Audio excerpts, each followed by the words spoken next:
Hey everybody, Kingdom 11 here from Yellow Brick Card Club, and I'm here with Pierce.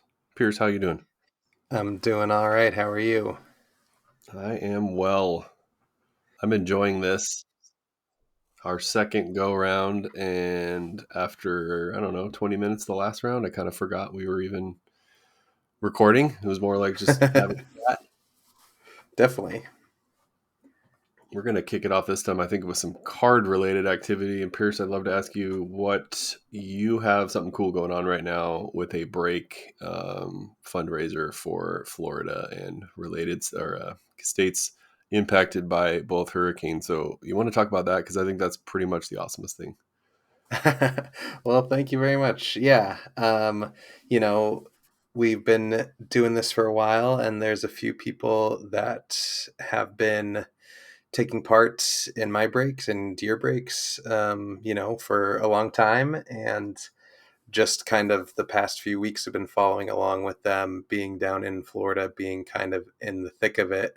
And so I was thinking about doing something, and another guy actually messaged me the other day and was like, what do you think about doing something to kind of support these guys? And I was just like, yes, 100%, I want to do that. So I'm doing a break where all the profits are going to go to a couple of the guys so far. I mean, I'm open, to anyone that we know that is affected or has family affected.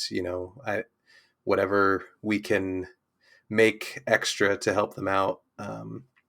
I would love to do that. And then also doing a little raffle on the side that has some cool prizes. And that's just like $5 tickets. And, however, all the tickets are just straight profit. So that'll just go, all that money will go directly to the people that are affected.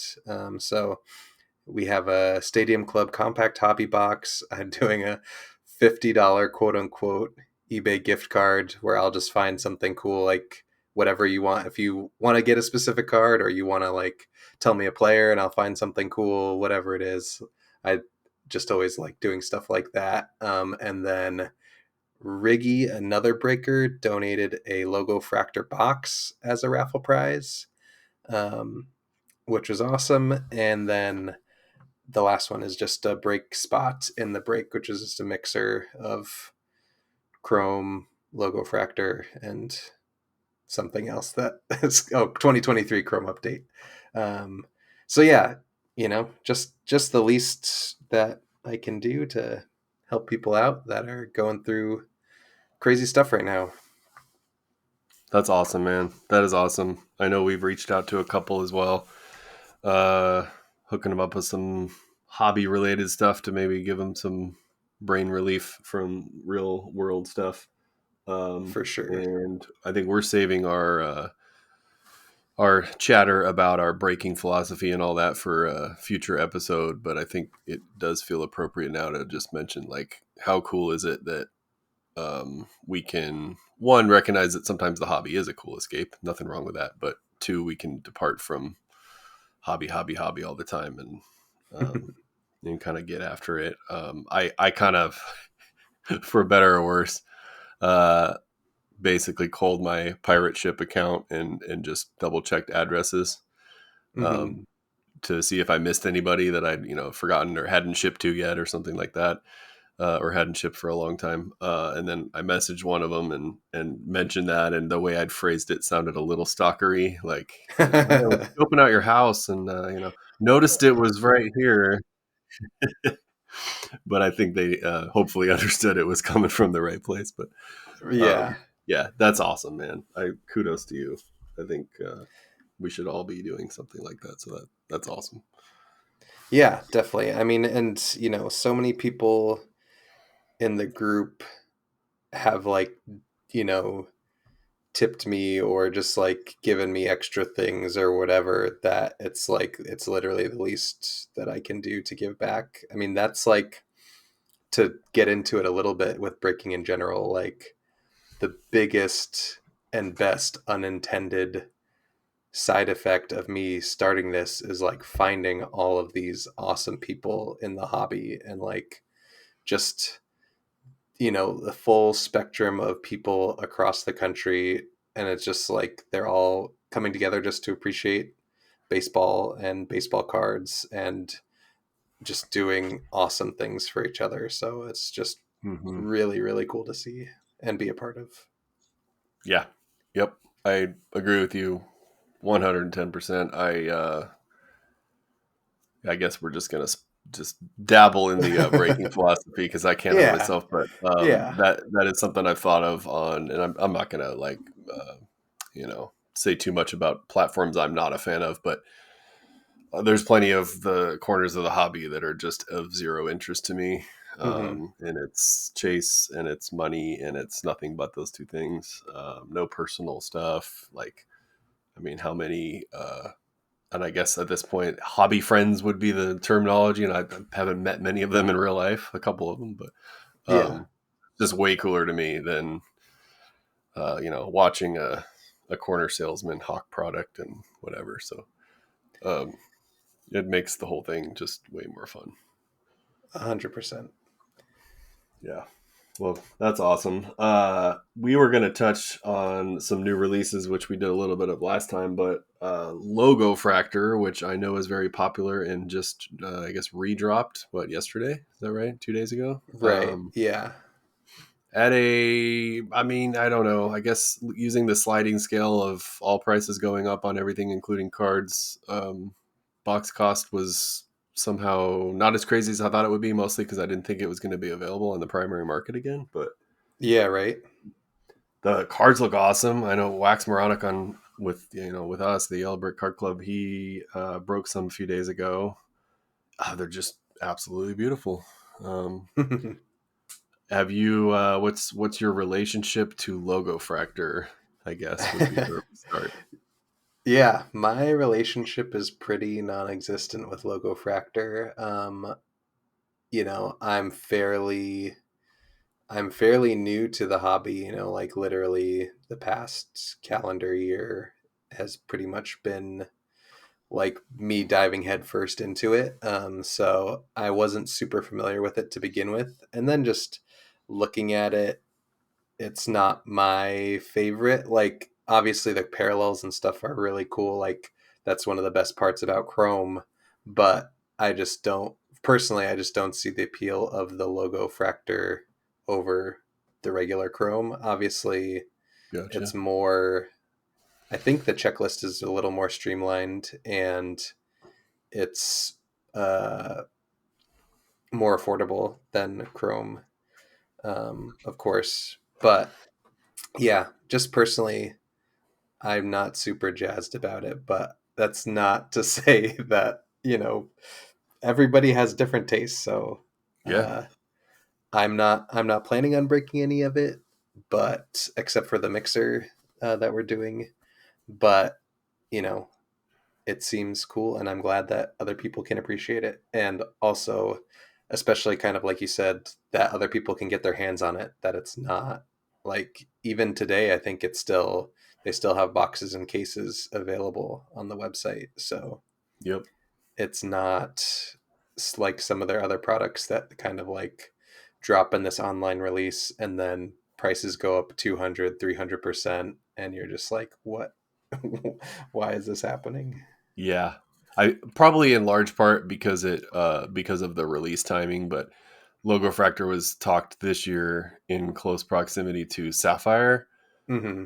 and Sapphire is pretty much my favorite card that's currently produced. Mm, But that's for me like straight singles only. I just like the checklist is crazy, the price is yeah. crazy.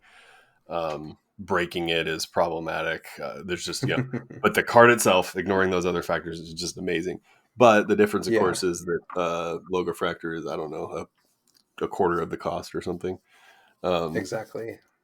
and yeah, those, if I'm paying, or any of us are paying 10, 10, 15, $20 per unknown card and unopened products, it's just like, what are we doing? And I'm talking about Sapphire Yeah. with that. But yeah, so I'm almost like willing myself to like Logo Fractor even more, and I like it, but it's almost like maybe it's a diversion from Sapphire, because I've never opened Sapphire personally. I've never broken it, and Hmm. not sure I will. Maybe, I don't know. Never say never. But Yeah, Logo Fractal looks pretty sweet, especially in proper lighting. Like it really pops in proper lighting. for sure. Yeah, I think that's the biggest thing. Well, it's a tough thing to balance, like when it's really fun to like build out a mixer when you can't afford to put those like higher cost boxes in with some lower cost stuff to kind of offset it. I know Mm-hmm. that we kind of have similar philosophies of trying, we like, our goal is to keep our costs down as much as we can for the people that are buying into our breaks. And Mm-hmm. I definitely do some more bigger, like I do more cases than you guys do typically, but still the ultimate goal is to be as cost effective as possible. And so mixers are a good way to get some of those things in there. But right now there's just like so many releases are coming out. It's like there's no lag time between each Yeah. release where you have time to put something fun together. Yep. Yeah. I feel like hopefully winter will be a good time for mixers. Yeah. Although when I look at our sort of my mental calendar and the three of our sort of sketched up calendar, winter Hmm. really means January with everything else we've got going on, and then series one is mid-February. So but Exactly. it's a short winter in that regard, which is awesome. Like I don't want to stop. Like for me it's baseball only, so I have no interest Right. in pivoting to basketball or football or anything. So Yeah. but yeah, those mixers I think for wintertime could be successful. Did you see Wax Moronics Luis Castillo logo fractor rainbow picture? I did. Yeah. It's pretty sweet. For Like sure. the rainbow in particular in logo fractor form is pretty sweet. Yeah, definitely. Big fan. I personally, just it's a tough cost investment when you Yeah. have like 20 something parallels that you have to go for. So Yes. it's nice. I assume I haven't looked. I assume Logo Fractor is a lot less than that just based on his photo was only like 10 or something. Yeah, and I'm to be honest, I'm not sure. Yeah, the full rainbow or not, but yeah, Hmm. there are fewer parallels in Logo Fractor by itself for sure. Yeah. Looks nice together. Yes. And yeah, speaking of schedules, I was doing that today, like just thinking out because next week is update, Yep. and then the week after that is kind of free. So it's just I'll do like the hurricane relief break that week, and then the week after that, Alan Ginter comes out, but I'm out of town Wednesday to Saturday. So I'm like, I Mm. already ordered the Allen and Ginter, so I have to figure out when I'm breaking that. And then the week after that is Stadium Club, and then we know that Archives is coming and Chrome Update is coming, so it's just like Yeah. packed already all the way to December, pretty much. Yep. And then yeah, November, December, of course, best time of Hmm. the year. Top holiday and Bowen Draft. There you Uh, go.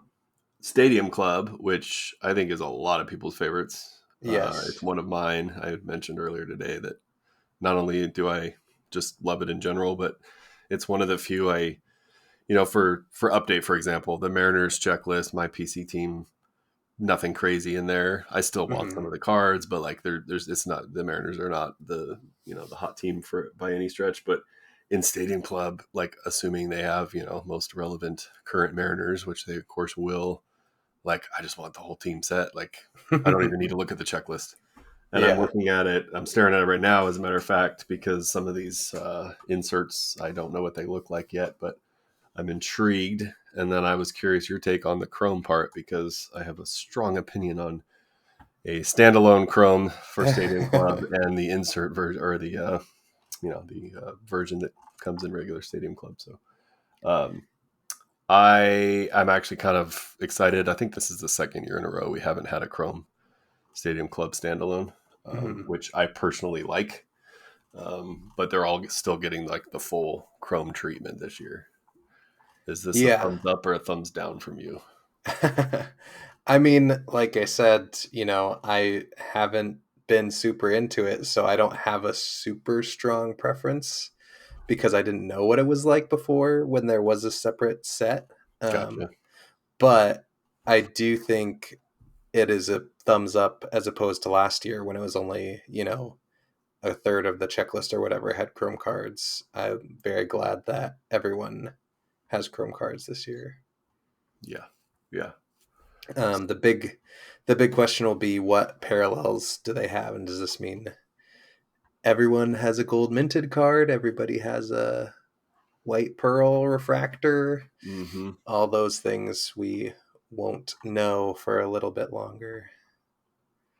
Because I don't think they have the odds yet. They have the full checklist out, but they haven't released odds. Yeah, I haven't seen that either. I've been perusing it a little bit, but yeah, I think you're correct there. Yeah, and back to your point, the Mariners always have a stacked checklist with Griffey and Ichiro, and luckily this year the D-backs are able to snag Randy Johnson, but he's usually on the Mariners as uh, well. yes, yes. I am looking at one particular insert set, the checklist that is. I haven't seen a picture, or if I have, I didn't equate it to this. But Hmm. special forces. Yeah, Have you seen this? I have. I think it was. I saw something today. Now, every once in a Um, while, an insert set sneaks its way into a flagship product or a a long term product like Stadium Club, and don't realize, I forget or whatever, that it's actually a throwback to something. oh, I'm pretty sure this is not, although I could be corrected. 25 names on this checklist for special forces, and it's basically it's superstars. hmm. Uh, and I don't even know if yeah, superstars and rookies, and a few legends. But I'm almost okay, just because it sounds cool. It might be a flop later, but I'm almost okay not knowing what they look like until we start opening product. That can be fun too. But Yeah. Okay. So I could describe it for you, but if you don't want to know, that's fine too. well, now I feel like we've teased it. You Uh, describe it for everybody else, and I'll yeah. go get a drink or Just something. the audio description. I mean, it's just like, I don't know. It's patriotic esque without being overtly patriotic. There's like stars kind of in a V in the background, and then there's like a ribbon around the special forces, you know, tag or whatever at the bottom of the card. So just like a standard insert that's reminiscent of some of the older Stars and Stripes Okay, so Independence Day parallels. is it, yeah, maybe like the two of them kind of mashing up. Okay, so now I can't help myself, and I'm going to just go ahead and look. Yeah. Uh, that is what was intriguing to me. So one of my side PCs is Joe Ryan of the Twins, and Hmm. I started off going just getting, it's a name match for those who don't know. But I started off just sort of basically grabbing whatever base stuff, nothing expensive, but I kind of just shotgun approach. And then I've really honed it into a few throwback like Donruss, just because it's like reminiscent of my childhood. Hmm. But mostly I'm just now focused on two cards every flagship, which is Independence Day and Camo. Oh, nice. And I'm only shy the Camo from this year. I have, and he's only been around for Mm, three releases, but yeah. so I've got 22, 23, and then I've got Independence Day from 24, and I'm just looking for that Camo if anybody knows where one is. Um, and I just like it. So I was kind of running under the assumption that maybe that the special forces might be something along that in Yeah. that vein. So okay, There I'm you looking go. at it now. I gotta be honest. I'm instantly underwhelmed. It's even Griffey on here, which should Yeah. pop for me. But it Right. looks like the is that the significant stats from Series Mm, 2? Is that the one hmm. that kind of had that? Yeah, it has like the angular lines in the background and stuff. It was, Yeah. I felt like it was an improvement over previous years, but there's still just something about it that doesn't really click.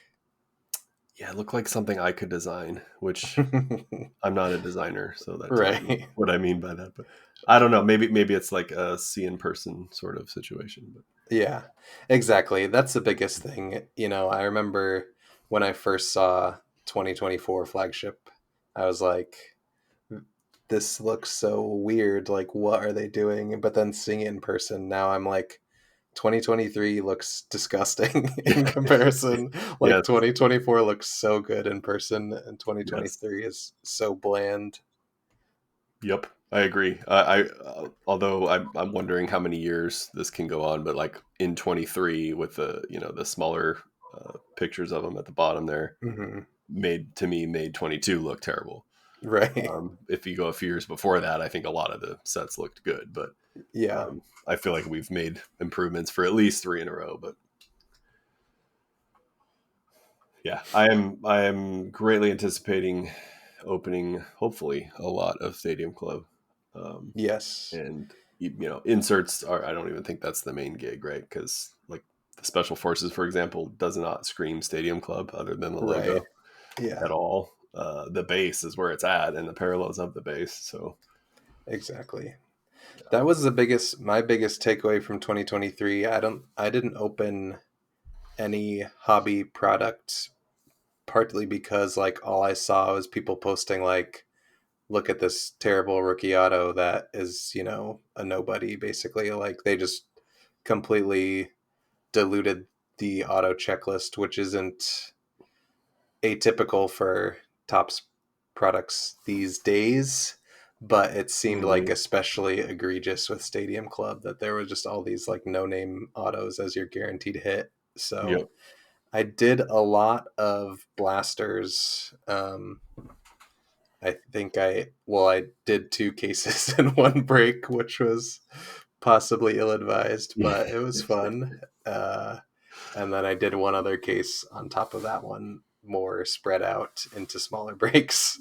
Um, and it was just, yeah, it's really cool to see the parallels, to get like the refractor, the chrome parallels, the sepia, all the different colors and stuff. That was like better than the autos that we pulled. I think the best auto we pulled was like orange Jack Flaherty to 5.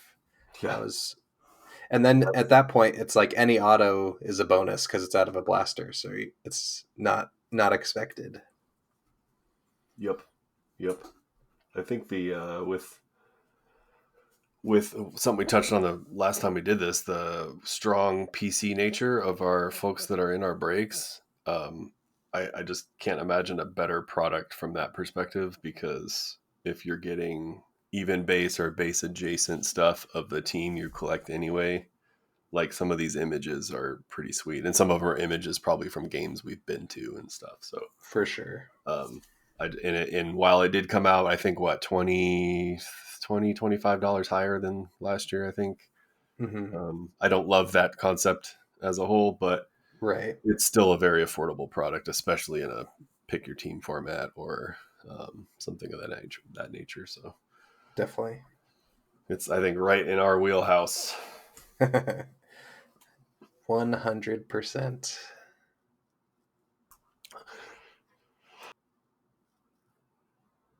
Okay, so we've got Stadium Club. I know both of us probably have some combination of update and Ellen and Ginter breaks rolling.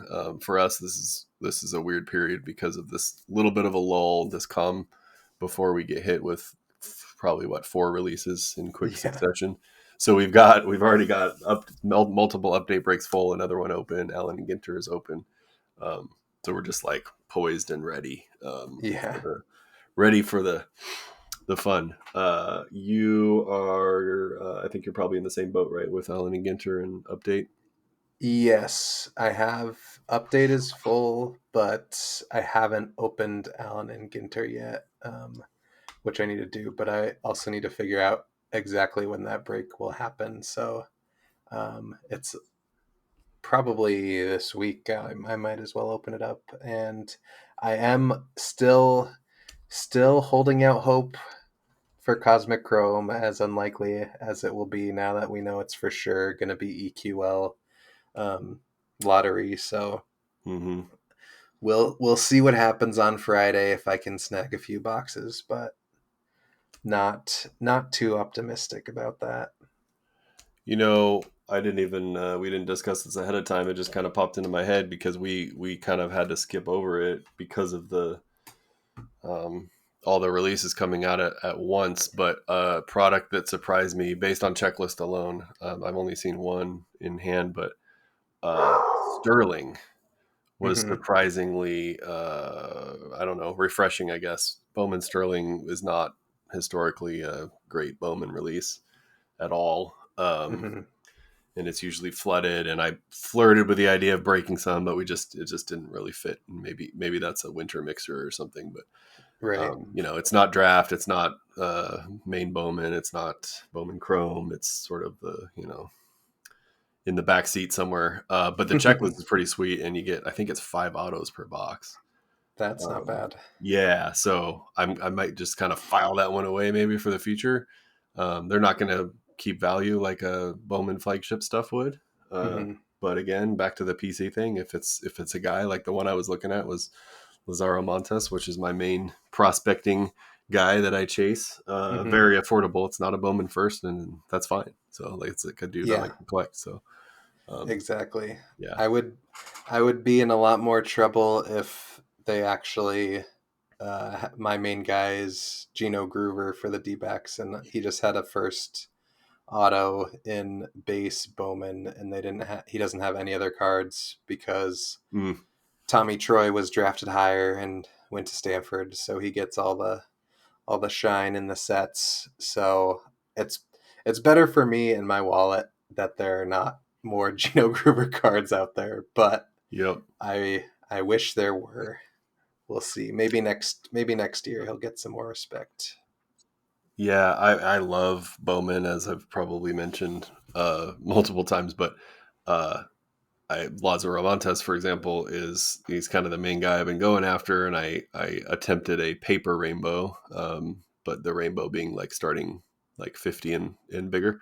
Hmm. Um, and now I'm kind of in the like, oh, maybe I'll just flip some of these because their values have gone up and trade into some chrome or some autos, some Hmm. additional autos, with the idea being I'll sell a few off when he gets called up, but it's also a guy I want to keep, and hopefully we get to see in a Mariner uniform for a long time.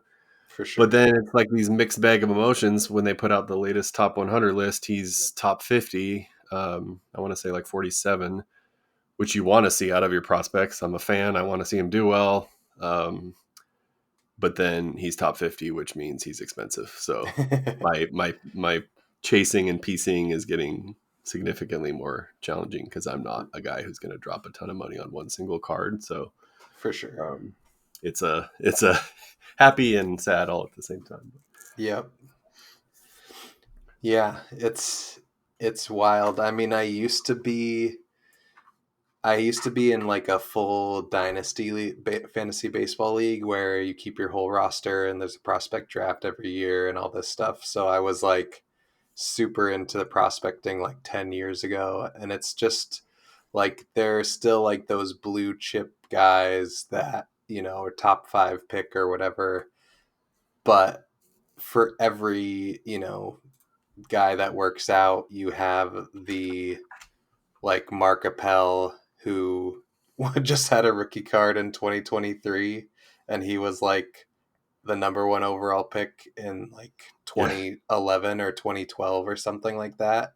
Yes. Like you, it's just there's just no way to predict who's gonna do well and who's not, and so it's a fun game for sure when you like can pick your guy and stick with them and they pan out or they don't pan out or whatever. But it's just like for every expert that watches thousands of hours of tape or whatever it is, does all Hmm. the research, dives in all the numbers, like nobody knows for sure who's gonna pan out at the major league level. Like there's just so many factors that go into these things, so Yep. Uh, it's it's fun, but it is very risky for sure. if you're Yeah. using it as if you're like using it as an investment strategy. Yeah, and I can't imagine. Oh, and I guess I am to some degree on a very, very small scale, but I can't imagine guys that come out of the product already, top five or whatever, or even top 25. The amount of money you're spending on what is still an unknown entity Yeah, is crazy to me. for Um, sure. yeah, so it's just finding, but I think it kind of spreads it out too, because even this guy who's I don't know, probably on track for a 2026 debut. You never Hmm. know, of course, but. Uh, you know, if he flops, which at this point does not appear to be the case, but it's baseball and it can happen. I Hmm. still had a good, 3 to 4 years of just having fun watching him in the minor leagues. I got the opportunity to meet him with my family, and it's like that's a win right there. If the values Yeah, aren't there, it's still a win. So for sure. yeah. We've made it too far with me not wishing you. What I learned today was a happy PSA 1010 day. Have you seen this? No. I assume they've done this in years past. I'm not into the grading game a whole lot, a little bit, but uh, they're celebrating October 10th, or will be, I should say, with, I assume, some grading specials. But also, it's like a grading being exchanged on, you know, card social media. Uh-huh. So I just figured I'd get out ahead of it. The holiday Uh, season doesn't start, on Thanksgiving. Apparently, it starts on it October 10th. uh, Yes. starts on PSA 1010 day. Well, thank you very much. That's very kind of you. Um, Your present I'm is in the mail, sir. awesome. I cannot wait. I hope it's a PSA 10 of Kyle Lewis, Yes, D-backs and Mariners legend. very, very good. I was going to say it's a base Luis Robert COVID Yeah, era slab. Yeah. there we go. Yeah, I'm also not super into the grading scene. I mean, I might, yeah, I don't know. Like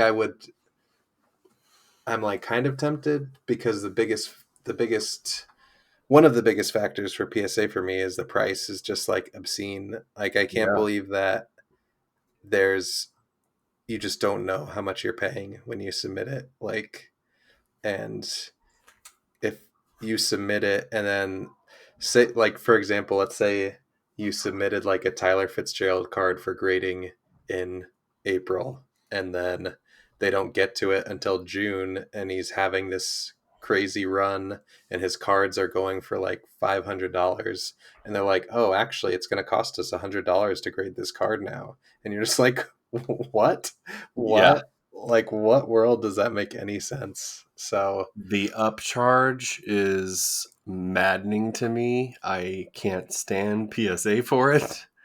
I am perhaps hypocritical. I own some PSA slabs. I've only ever yeah, subbed it's hard. four of It's hard them. not to. Yeah. But my local LCS, Big Nate's, has just partnered with SGC, which is Hmm. way more palatable. The turnaround time is quicker. The customer service is better. Um, and there's no upcharges. Yeah. And that is way more appealing to me. And then that also takes uh, the responsibility off of me as far as like worrying about the actual submission. Just drop it off Right. at the store. I pay barely anything over what SGC charges, so it's not like it's a huge cost. And now I'm thinking, okay, over the winter I could definitely see just a few of those. And I don't know that I would do that for PC. It would be for a flip, so I don't have a lot Hmm. of those to begin with. But Yeah, I am a big fan. I mean, I just like the way that SGC looks better than PSA. It's just like the black and white is so much cleaner looking. And I've done a couple submissions with them and it's gone, super easily. The last one we did like a group submission and it was like 20 plus cards in the thick of their Chrome sale and it was literally like a 6-day turnaround. Like it was just yeah, 6 business days. It was absurd how yes, fast we got them back. So definitely an SGC fan. Um, I am. and yeah, that's awesome that you have that set up with your LCS. Yeah, I am still toying, but I think I ultimately decided not to do it. But I have a Jackenzie Noel first gold to 50. Oh, dang. And I thought, maybe that's an opportunity, and because it's a flip for me. I'm not keeping that card, but Hmm. um, and they're Guardians are in the playoffs, of course, and he's on the roster. I'm like, oh, maybe the turnaround time's quick enough if they don't get bounced in the division series, Right. or maybe I just flip it raw right now and call it a win because it wasn't a card that I was banking on nor planning on keeping. But Right. I'm still kind of on the fence. But I think if I don't make up my mind in the next day or two, it's probably over. But Yeah. yeah, Well, speaking of Junkenzie Noel, it's a great segue into the MLB playoffs. I don't yes, know if you saw his absolute laser yesterday. Oh my God. He got Justin Henry Malloy was trying to stretch out a double. I mean, it was like at the fence, like at the corner in right field, and he just like picked it up, spun around, and just threw it like on the dot to the second baseman and gunned him down. It was yes. sick. I saw that highlight. Did not see it live. And actually, before I saw the highlight, I saw his line, and he had one at bat, and he started. And I actually Yeah. still didn't circle back to see what the deal with that was, but I was like, oh boy, did he get injured? And then everything else related to recent searches was that defensive play you just mentioned. So Yeah. that was pretty sweet. So okay, so playoff baseball. Uh, we have a I have maybe a hot take. I don't know. I hate that term, but we discussed this briefly in chat form yesterday. I think Hmm. Dodgers Padres. Yeah. Uh, Already a game past the fans throwing stuff and players taunting and all this stuff is already died down just a little bit, although I suspect it's heated back up because they're playing as we speak. 6-5 Padres over the Dodgers in the ninth. Yeah. But everyone's takeaway seemed to be, or the majority of people's takeaway seemed to be, that Dodgers fans are terrible and the poor Padres are just trying to play baseball. And obviously, I'm paraphrasing takes from across our country, but I didn't see it that way. I no excuse for fans throwing things on the field, Dodgers fans or any other fan base of all of us. That's lame. Don't do it. It's stupid. Uh, but man, these Padres players just trolling and then playing the victim card when they're done trolling and get some heat for it. I just can't take it, and I'm going all in on the Dodgers. Like I said last Dang. time, I had to pick a horse, and that's my horse in that series anyway, because I don't have one of my own. Yeah. Uh, and then I see Tatis. I think he might still be standing at home plate. He hasn't circled the bases from his home run earlier this game. And it's maybe one of those things where if it was one of my players, I'd overlook it and think it was awesome. But when it's not, I mean, he stood there for so long. And then his antics in the outfield when they were still playing in LA, I can't come around to the Padres. What are your thoughts? um, I mean, I have a natural bias growing up in San Francisco and being a Diamondbacks fan to hate the Dodgers with a fiery passion. But Fair. I did marry a Dodgers fan, so Oh, I've had to, against my will, come around a little bit. And obviously, I mean, Otani and Betts and Freeman are just like absolute studs and fun to watch. So it's like there's a part of me that, just recoils when you see that Dodger blue, but at the same time, like I do appreciate what they do. I do, like you said, throwing things at players is completely unacceptable. I do not, I mean, obviously, it's easy to say Dodgers fans are scumbags, and there's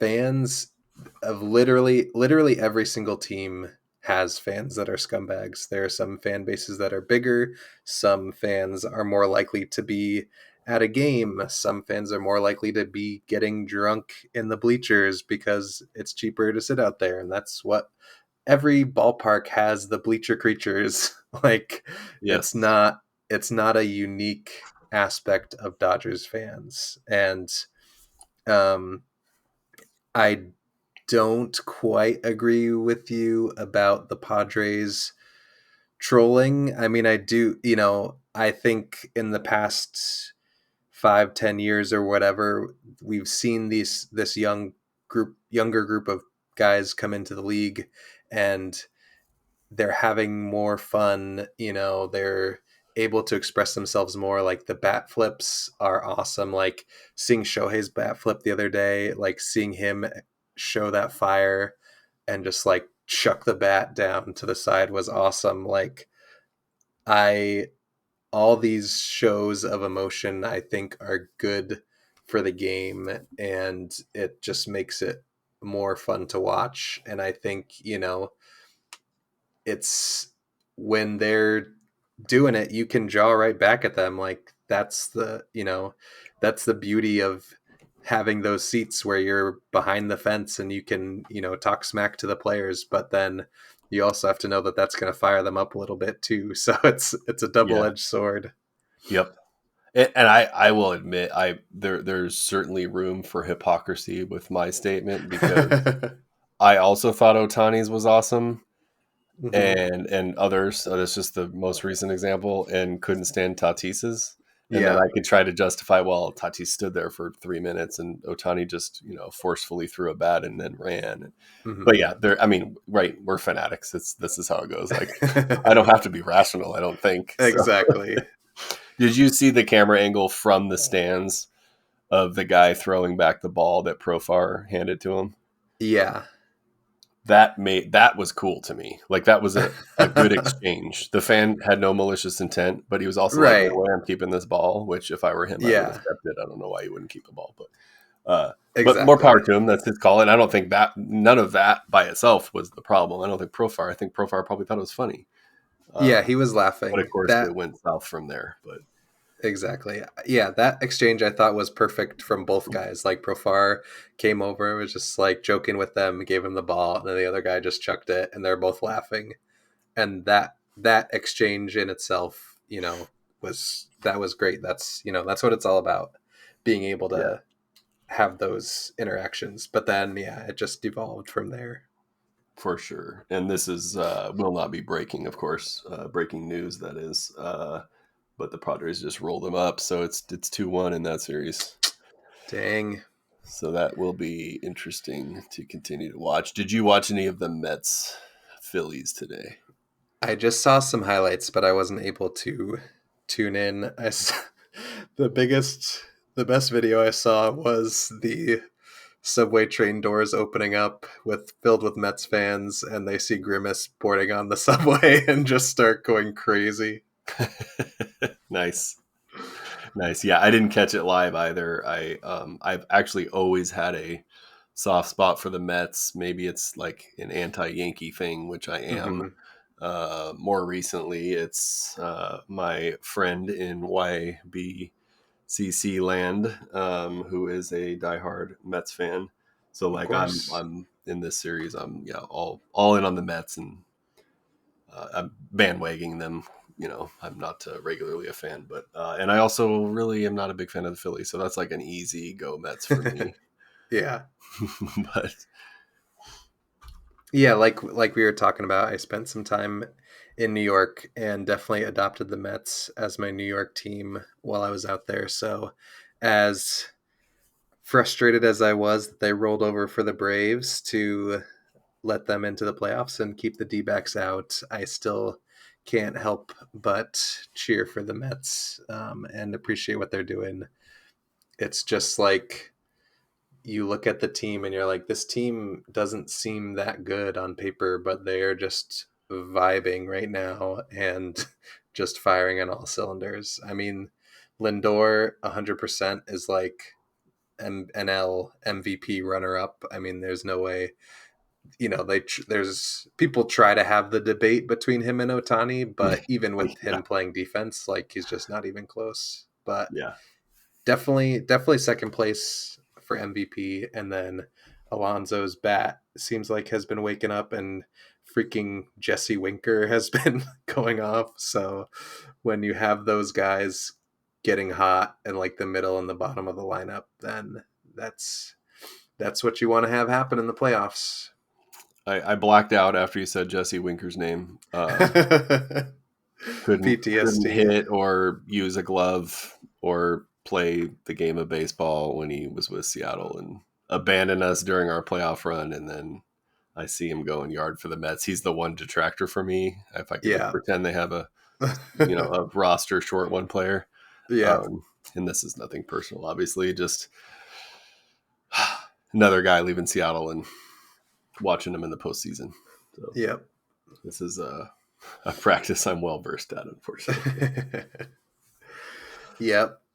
And then the Guardians and Tigers series has been a lot of fun. I mean, they're both two fun teams. I mean, the Tigers, literally a month, 2 months ago, nobody expected them to be in the playoffs. And after game one, I was like, oh, this doesn't look good. It was like 7-0, I think, game one. But then they came out swinging in game two. And they just have so many young guys, so many guys that are fun to watch. And I've been a fan of Spencer Torkelson, because if you couldn't tell by some of the names I've dropped, like, I'm a big name guy. Like, if you have a fun name or just like a baseball name, I'm automatically all in, especially if they're like a first round pick or something. So Yes. Torkelson, great name. He was struggling in the beginning of the year, and he was down in AAA for a while, and it seemed like he was getting his groove back. So hopefully he can make some noise in the playoffs. Colt Keith is another one that just has like a ridiculous, amazing name. So always excited to see what they can do. Yes, I like the name thing. I can totally appreciate that. The sub that I mentioned briefly, I think subbed literally 4 cards to PSA. One of them was a Spencer Torkelson rookie, and I was like, and it was kind of still Torquemania period when I did it. And of course, yeah, like you said, he's had some struggles and whatever. But to me, that's like, I guess that's the fun of cards, right? Because that card is not worth anything crazy. I would love to sell it this fall if the Tigers continue to make noise, and Torkelson specifically. But how much more fun the Tigers are when I have some type of attachment to Torkelson. And I was talking to some Tigers fans, one in particular in our Discord, and I don't know what it is about. Probably just lack of on-field success recently, but the Tigers again are one of those teams. I'm just like, yeah, come on, let's do something. I just think that'd be cool. It just, I don't know. If you ever saw the movie Tiger Town, does this ring a bell? That rings 0 bells to me. So you should watch it. It's probably available for free on multiple streaming platforms. In my memory, and I haven't seen it for quite a while, and now I'm going to have to take myself up on my own advice. But it's kind of in the same vein as like an Angels in the Outfield or Rookie of the Year type movie. A child plays the main role, and baseball is a pivotal part of his difficult or challenging life. And it always stuck with me. So like, I just think of this movie, and I think of kids, and I think of Tiger Town, and I know enough about the team to like them, but not too much to really, whatever, except their manager. So I'm all in on, go Tigers, go Tiger Town. Interesting. I have never heard of this movie, but now that I'm looking at it, I mean, the cover looks like it could be the cover for Angels in the Outfield. So I'm sure. If we dove on it, actually 1983. So I guess I was going to say it might have been a ripoff, but I guess it precedes Angels in the Outfield. But 10-year-old me or 8-year-old me recommends this movie strongly. I have not viewed as an adult, so take that for what it's worth. Yeah, I might just stick with Rookie of the Year. Classic. One of these off days in between the Championship Series and the World Series, and you need a baseball fix, just pull that one out. Nice. Yeah, and that's even, I mean, as much as I appreciate the Tigers, I feel like the Guardians have a very similar makeup of Yes, yes. they they have this young core, they have guys like Stephen Kwan, and then they have Jose Ramirez, who might be the most underrated player in the league. I mean, he's literally like every season is like Yeah. 30 homer minimum, 300 average, and plays third base. Like he's just a complete stud. And I'm kicking myself. Like a few weeks ago, I was looking at one of his Heritage Red Ink autos for this year, and I was like, it's probably going to go over 100, so I shouldn't focus on it. And I had a break that night, so I was like, okay, I don't need to go hard for it. And then it sold for under 100, and I was just like, God damn it, why, why? How is he so undervalued? And he's so good, and it's not even a recent thing. It's been like 5-6 years that he's been doing this, and it's just because he plays in Cleveland. Yeah, I think I mean I would anecdotally, I don't have statistics to back this up, but like not only is he I think the most underrated player in baseball, I think he's the most underrated player in baseball like for decades. Yeah. Like I don't get it, and I guess I'm part of the problem because I don't think of him as in the tier that he actually is. I don't know why Hmm. that is. It's probably something to do with the team he plays for, but yeah, his stats are amazing. The dude's he's a Hall of Famer. I mean, like, and we're missing it, which is sad. Yeah. But maybe some playoff stage will help him. I know they've been with him before, but maybe if they make a deep run or something. Yeah. Exactly. We shall see. So, yeah, I mean, there's that. And then, yeah, the last one is Yankees, or not the last. Did we? I can't remember. Oh, yeah, we did. Yeah. Last one is Yankees and Yeah. Royals. Um, and it's kind of, you know, just the classic, the evil empire versus the scrappy underdogs. Yes. Uh, go Royals. That's all I have to say. Yeah, pretty straightforward. I mean, that is the one thing I really do appreciate about these playoffs is like obviously, have to root against the Yankees, but it has been a while since the Yankees have like made noise in the playoffs. Yeah. So even if they do win, I'm not like too upset about it, especially with like Jazz over there has been a lot of fun to watch.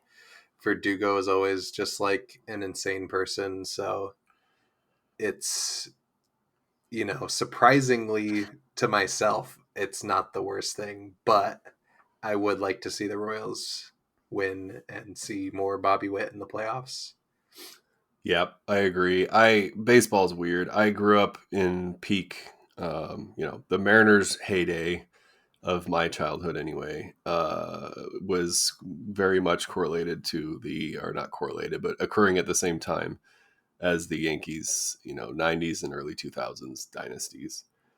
So we beat them once in one of the greater moments in our franchise history, and then basically they kicked us around for the next decade. Hmm. So my Yankee hatred ran so deep that I never thought it would ever, be extinguished. But then along come the Houston Astros to supplant my number one most hated team, and then the Yeah. Yankees kind of fallen off. Not that they've been terrible by any stretch, but they, weren't the what I was used to seeing. And now, yeah, with Judge and Soto, like I actually don't hate. I mean, they're a distant second at this point to the Astros, Hmm. so I don't hate them. I'm rooting for the Royals for sure, but I have definitely softened on it. And it's as a baseball fan, how can you not want to watch Judge do Judge things? Like Yeah, it's incredible. So exactly. yeah. Any parting thoughts? I think we'll wrap here shortly. Yeah.